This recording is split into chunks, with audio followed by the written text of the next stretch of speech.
Hi guys, this is lesson 9 of home finance called Preventative Maintenance and Efficiency Costs. So in this lesson we talk a little bit about the cost of maintaining a home and some things that you can do to save energy in your home as well and not pay as much for hydro. Okay, so sooner or later your house will need some TLC, tender love and care. Over time, parts of a house will deteriorate and get damaged by weather or just wear out. So some house maintenance costs that you can do to prevent your house from getting too worn out or damaged are the following. You can re-shingle your home, and that helps prevent leaks pretty obviously.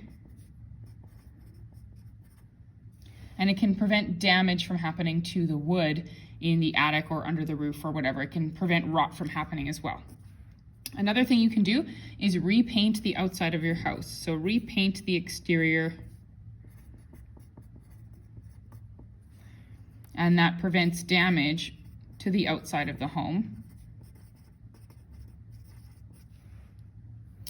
You can get rid of basement mold.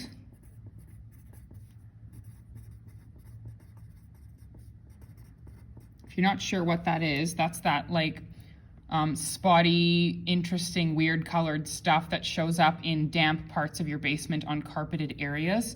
And it can spread pretty quickly, so getting rid of it or replacing the carpet and any leaks that are happening in your basement will keep that looking nice,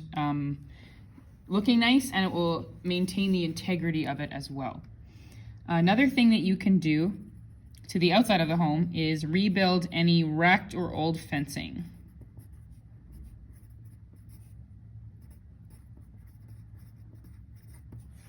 Good. Okay, let's do an example where we calculate how much money needs to be saved in order to maintain a home. So it says Delaney just bought a house with an assessed value of $206,000. She wants to set aside 2% of the value of her home every year for maintenance. How much does she need to save per day in order to have this much money on hand in 12 months? So first we're going to calculate what 2% of the value of her home is. That will tell us how much she needs to save in 1 year. And then we're going to use that amount to find out how much she needs to save per day. So let's take $206,000 and find out what 2% of that is. To change 2% to a decimal, we would divide it by 100. So we're going to multiply $206,000 by 0.02. So 2% of $206,000 gives us $4,120 per year. That's how much she would need to save per year. Per day, what we need to do is take the amount that she needs to save per year and divide that by 365. So we'll take that yearly amount that she needs to save, divide it by the number of days in a year, and that tells us that per day she needs to save $11.29 in order to maintain her home. All right, efficiency costs. So energy is a large ongoing cost of home ownership. Every month, either your parents or if you own your own home or something like that already, you'll know that a hydro bill comes in every single month, and it tells you how much electricity and energy your home uses per month, and then they put a dollar amount on that. So that is a large ongoing cost of home ownership. Energy is used to heat and cool our houses. Did you guys know that in winter it actually costs quite a bit more to keep your house warm than it does in summer to keep your house cool? Because heat is actually more expensive to produce than cold air. All right, over time, parts of the house will deteriorate and cause more and more energy to leak out, be wasted or lost. Can we think of some energy efficient upgrades or changes or repairs that can be made to reduce the costs of heating and cooling in houses? Well, if you think about all the places where either hot or cold air could leak in and out of the house, those are the things that you'd want to replace or change in order to save money. So we can reduce energy usage. You can reduce energy by installing a wood burning stove. So install a wood burning stove, a wood burning stove or something like a fire stove, or like solar panels or something like that. Those are all ways that you can reduce energy.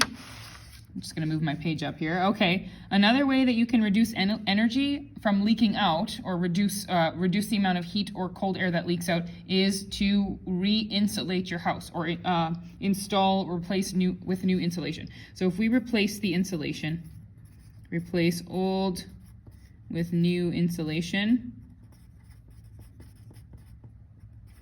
that will keep a lot of the heat from leaking out in winter. Another place where cold or hot air can come in and out very easily are windows and doors. If doors and windows don't close properly or are not sealed properly, you can lose a lot of heat or cold that way, or a lot of cool can come in or heat can leave the house that way. So any leaky windows you're going to want to replace. So replace old or leaky doors and windows. You want those to be sealed well so that heat is not lost that way. Okay, if you can think of any more, you can add them, but I'm going to leave it at that and flip the page. There's one more thing to do here. So let's see how much energy is actually saved in this example problem. It says Rashid and Samit need a new roof. It will cost $3,240 to replace the roof. If they also upgrade the attic insulation, the job will be $5,160. So altogether it would be that much. The contractor estimates that the new insulation will reduce their heating costs by 11%. So currently it says that they pay $1,950 per year to heat their home. How many years will it take them to save enough money in energy costs to match the upgrading of the insulation? Seems kind of complicated, but it's actually not that bad. The first thing we need to do is figure out what the cost of only the insulation is. So we know what the cost of the total job is and the cost to replace the roof. The difference between those two will tell us the cost in insulation. So if we take 5,160 and we subtract the cost to replace the roof, this will tell us the cost of the insulation. So the insulation on its own costs $1,920 to replace. I'm just going to put in brackets here. This is the insulation that we're talking about. Good. Okay, step 2, we need to figure out what 11% of the amount that they pay is.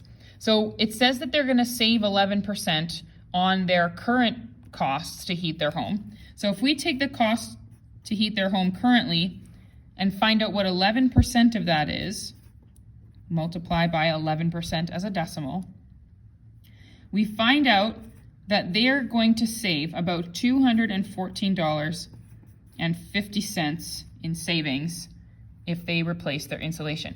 Now, basically what the question is asking is this actually worth it? How many years would it take to pay off this insulation amount if this is the percent of energy they're actually, this is the dollar amount that they would be saving if they replace their insulation? So what we're going to do is we're actually going to find the ratio. So we're going to take the amount of insulation, $1,920, and we're going to divide by the amount that they're saving. That will tell us how many years it will take for the savings to pay off the cost of the insulation. So if we divide 1,920 by $214.50, we will get the number of years it would take them to basically pay off that insulation, for the energy saved to pay off the insulation. So if we do that, we get 8.95, or approximately 9 years. All right, thanks for watching.